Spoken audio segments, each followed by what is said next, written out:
Hello बच्चों, पिछले 2 chapter आपके ख़त्म हो चुके हैं। आज हम लोग बात करेंगे चैप्टर नंबर 3 की, वैद्युत विभव इलेक्ट्रिक पोटेंशियल।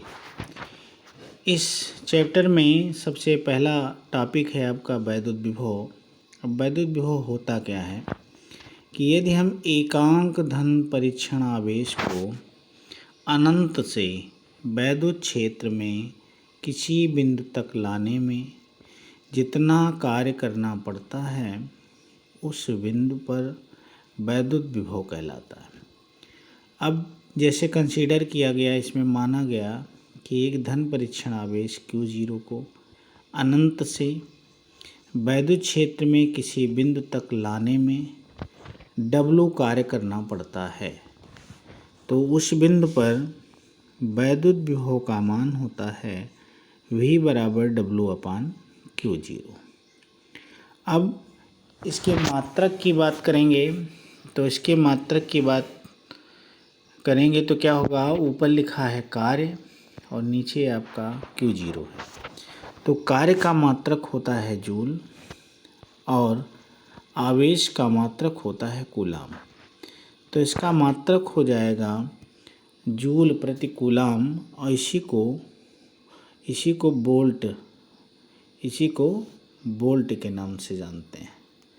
तो इसका मात्रक क्या हो गया, जूल प्रति कूलाम या वोल्ट। विमेय सूत्र की बात करेंगे तो विमेय सूत्र में जूल यानी कार्य का मात्रक होता है, कार्य का विमेय सूत्र होता है mL²T-2 और आवेश का होता है AT। जब उसको ऊपर ले जाएंगे तो विमेय सूत्र निकल के आएगा mL²T-3A-1। अब जिसको विमेय सूत्र नहीं निकालना आता, कक्षा 11 में हमने विमेय विश्लेषण के नाम से वीडियो डाला है, उसको देख करके अपना विमेय विश्लेषण चैप्टर क्लियर कर सकता है। ज़रूरी नहीं है कि कक्षा 12 में पहुंच गए तो कक्षा 11 की चीज़ें आपको नहीं मिलेंगी, वो आपको इस वीडियो के माध्यम से आपको मिलती रहेंगी और उसको बड़े आराम से आप तैयार कर सकते हैं। फिर इसमें दूसरा टॉपिक आता है विभवांतर।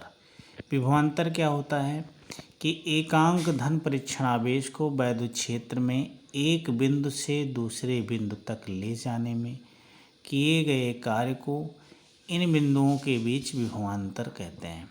ध्यान दीजिएगा, विभव और विभवांतर एक ही चीज़ें हैं, फ़र्क केवल इतना है, जो विभव है वो व्यापक स्तर होता है और विभवांतर जो होता है वो संकुचित स्तर होता है। विभव में उसको अनंत से यानी आवेश को अनंत से लाया जाता है, जबकि विभवांतर में क्या होता है, विभवांतर में वैद्युत क्षेत्र के भीतर ही एक बिंदु से दूसरे बिंदु तक आवेश को ले जाया जाता है। जैसे इसमें आप कंसीडर करेंगे कि यदि धन परीक्षण आवेश Q0 को बिंदु B से A तक ले जाने में किया गया कार्य कैपिटल W हो, तो बिंदुओं A व B के बीच वैद्युत विभवांतर VA-VB = W/Q0। अब ध्यान दीजिएगा, इसका भी मात्रक वही होगा जूल प्रति कूलाम, क्योंकि आप देख रहे हैं ऊपर W है और नीचे क्या है आपका आवेश Q है, इसलिए इसका भी मात्रक क्या होगा, जूल प्रति कूलाम या वोल्ट होता है। इसका विमेय सूत्र भी वही होगा। जब मात्रक समान हो जाता है तो उसका विमेय सूत्र भी क्या होता है, वही हो जाता है। अब इसके नीचे आप देखेंगे एक विशेष बनाया गया है, नोट बनाया गया है, किसी चालक को पृथ्वी से संबंधित करने पर उसका विभव कैसा हो जाता है, अर्थात उसके विभव पर क्या प्रभाव पड़ता है। तो उसका आंसर होगा कि उसका विभव क्या होगा, शून्य हो जाता है। कई बार ऐसा प्रश्न पूछा गया है कि किसी चालक को पृथ्वी से संबंधित करने पर उसका विभव क्या होगा, तो आंसर क्या होगा, शून्य हो जाता है। इसका कारण क्या है कि पृथ्वी की जो धारिता होती है वो अनंत होती है। अब धारिता की बात हम लोग चैप्टर नंबर 4 में करेंगे केवल, लेकिन आप इसमें इतना जानिए कि पृथ्वी की धारिता क्या होती है, अनंत होती है। ये भी क्वेश्चन कई बार पूछा गया है आपकी बोर्ड परीक्षाओं में कि पृथ्वी की धारिता कितनी होती है, तो आंसर होगा अनंत होती है। फिर अगला टॉपिक इसमें आता है इलेक्ट्रॉन वोल्ट। इलेक्ट्रॉन वोल्ट क्या होता है?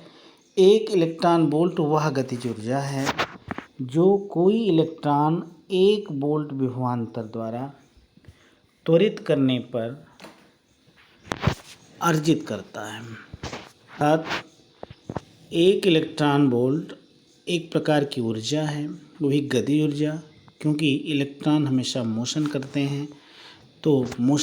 हैं। तो जहाँ जहाँ मोशन होता है वहाँ वहाँ क्या होती है? गतिज ऊर्जा होती है।